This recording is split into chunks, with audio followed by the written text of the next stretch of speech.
Ang pandaigdigang salungatan ay gumagawa ng mga bagong paraan ng pakikidigma. Mabilis na nakita ng Germany ang potensyal ng mabilis na pagpapaputok ng mga machine gun. Ginamit ng Germany ang kapangyarihan ng U-boat at naglagay ng blockade sa paligid ng British Isles. Ang kauna-unahang pagsalakay ng pambobomba sa Britain ay naganap noong ika-19 ng Enero na isinagawa ng dalawang German Zeppelin.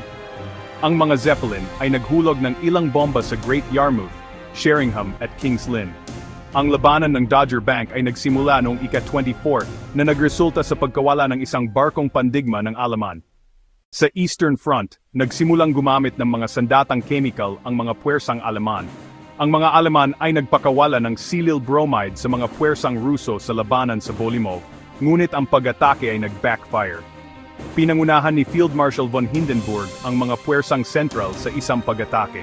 Nakita ang pagdating ng mga barkong pandigma ng Allied sa Dardanelles na may mga ambisyon na muling buksan ang kipot. Ang malakihang pinsala sa mga barko mula sa mga minahan at mga depensa sa baybayin ay nasira ang mga pagsisikap ng Allied. Naganap ang 3 araw na labanan sa Neuve-Chapelle na isinagawa ng mga puwersang British at Indian. Inattack ng mga Aleman ang mga puwersang Allied gamit ang chlorine gas na sumakal sa mahigit 7,000 sundalo.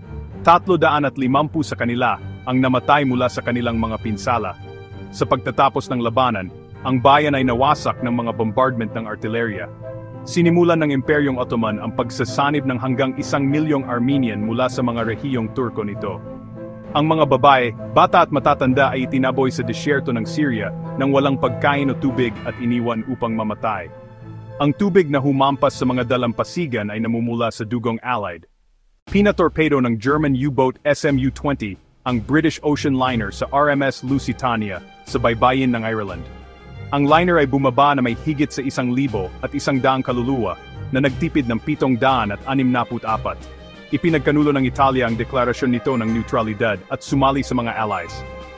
Ipinakilala ng Germany ang isang bagong sandata sa labanan, ang Fokker Eindecker. Ito ay lubang na bago ang aerial advantage ng German.